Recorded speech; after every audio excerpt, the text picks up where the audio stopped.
We're about to break down 7 killer expressions that'll make your English from rookie to superstar. Whether you are trying to describe your fitness journey, express your feelings, or just sound more natural in everyday conversations, I've got you covered. So, are you ready to transform your English and leave your language struggles in the dust?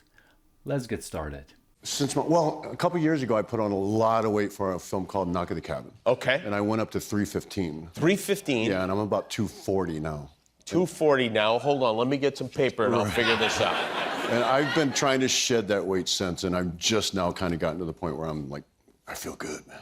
Let's kick things off with shed that weight. Now, before you start picturing snakes shedding their skin, let me explain.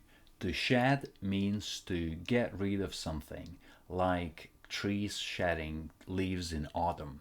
When we talk about shedding weight, we're talking about losing weight, usually through diet and exercise. And this isn't just about physical weight, folks.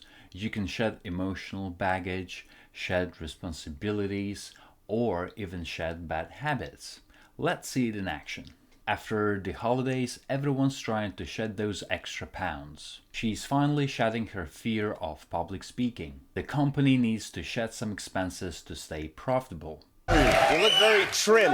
Thank you. You look trim. How thin, how much weight have you lost since your peak?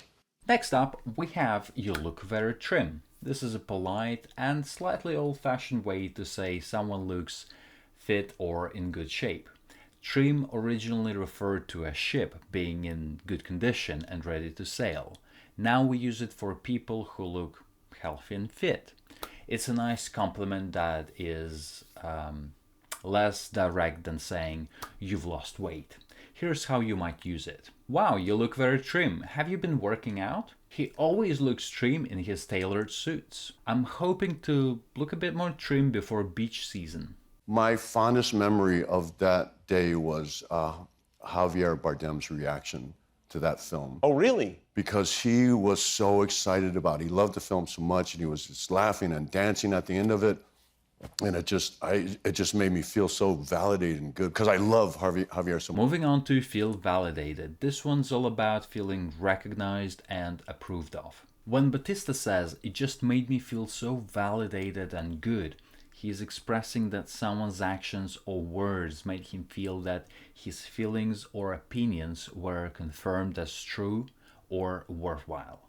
Some real-life examples. When my boss praised my work, I felt so validated. Winning the competition validated all her hard work. He's always seeking validation from his parents. Pronunciation tip, make sure to stress the first syllable in validated. Validated. People actually, they pick fights with me. And I don't want to fight. I would rather hug it out. Now, let's hug it out.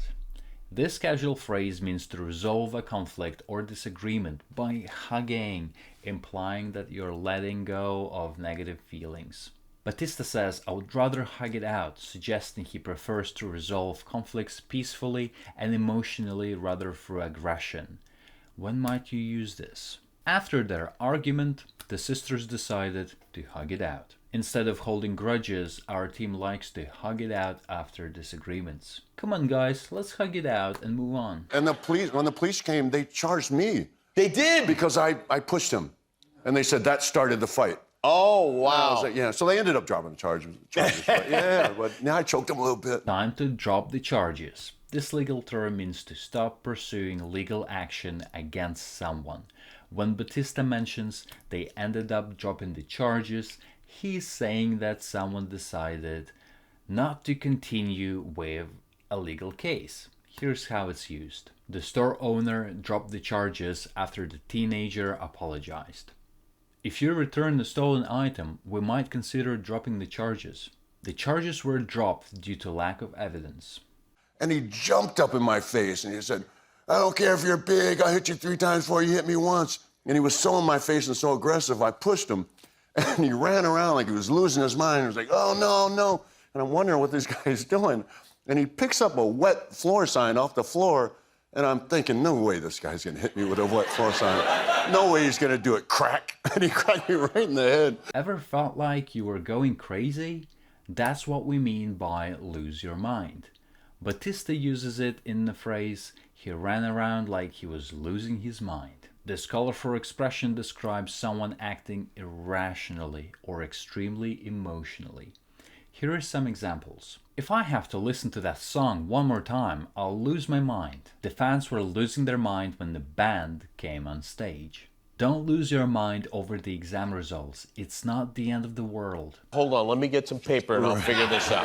And I've been trying to shed that weight since, and I'm just now kind of gotten to the point where I'm like, I feel good, man. Last but not least, let's figure this out. This phrase means to solve a problem or understand the situation.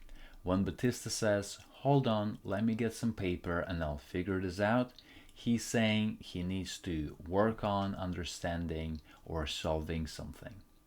We need to figure out how to increase our sales. I can't figure out why my car won't start. Let's sit down and figure this out together. And there you have it, language enthusiasts. 7 expressions to beef up your English muscles. Remember, language learning is a journey. You might not shed your accent overnight, but keep at it, and you'll soon be trim and fit in your English skills. Don't lose your mind if it takes time. Just hug it out with the language and you'll figure it out. Until next time, stay validated in your learning journey.